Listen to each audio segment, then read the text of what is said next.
Hi there, welcome to this series on Vue.js, and in this section we will learn about Vue instance. So let's start.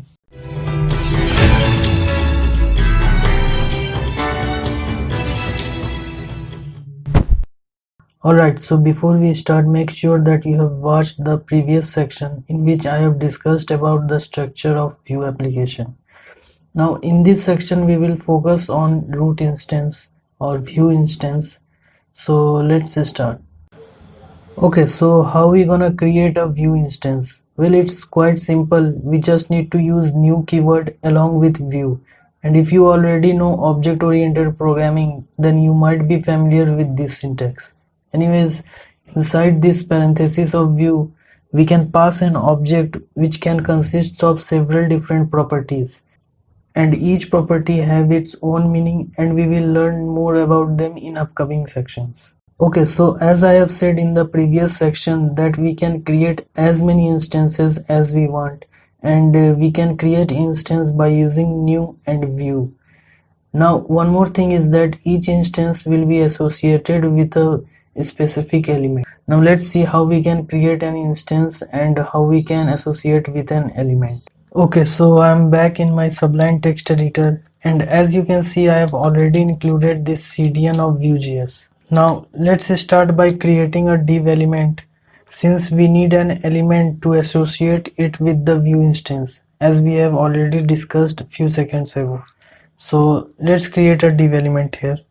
So div, and let's give it a ID as app. So ID app.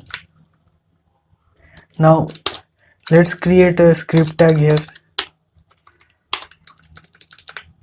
and let's create a Vue instance. So where vm equals to new Vue. Okay, now just by creating an instance of Vue, it will do nothing, so we need to pass an object inside this parenthesis. So let's pass an object here. Now the very first property that we are gonna use is el. So el hash app. Now here this el property stands for element, and basically it represents the element to which we want to associate this Vue instance with. So in our case it's app. Okay, now as we have discussed a few seconds ago, we can create as many instances of Vue as we want. So let's create one more div element. So div, and let's give it a ID as app1.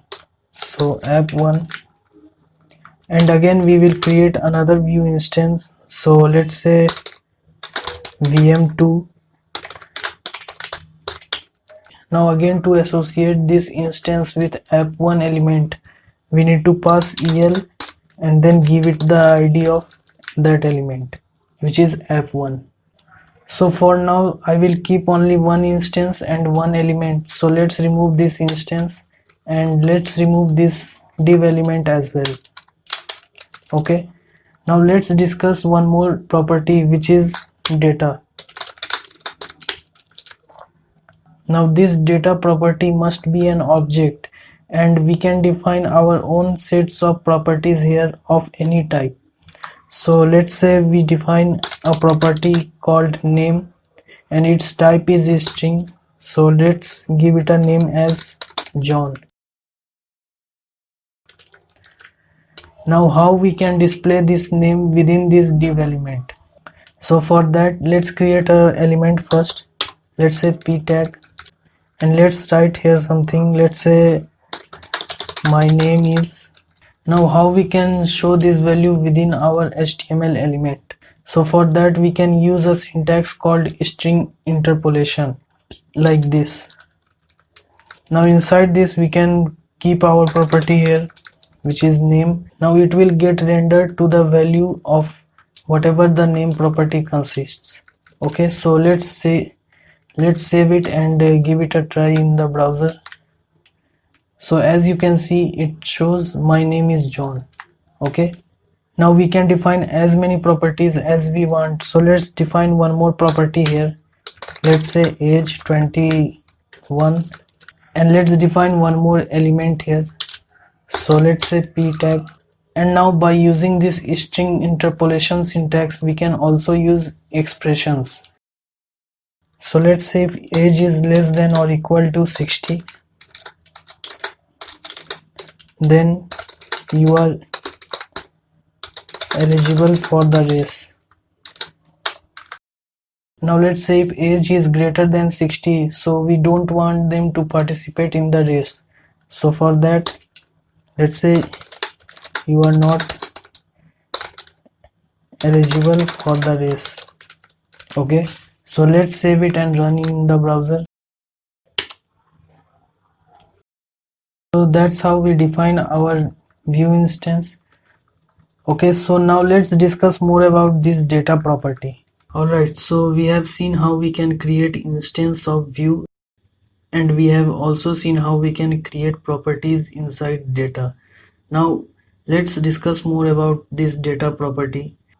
So whenever the view instance is created, all the properties inside the data will become reactive. Now what does reactive means? Well, whenever the values of those properties change, it will reflect the change on the view as well, that is on the front end, and vice versa. Now keep in mind that only those properties of data will be reactive which were exist when the view instance was created. So let's see an example for this.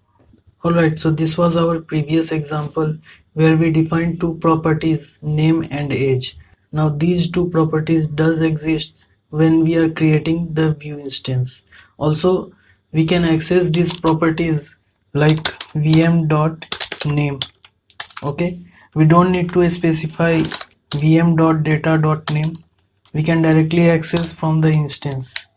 So let's check if they are reactive or not. So let's go in the browser. Let me clear out the console. Notice here that the value of name is John. Now let me access that name property first. So VM, which is our view instance, and then the property name is name. So as you can see, it's showing us the John.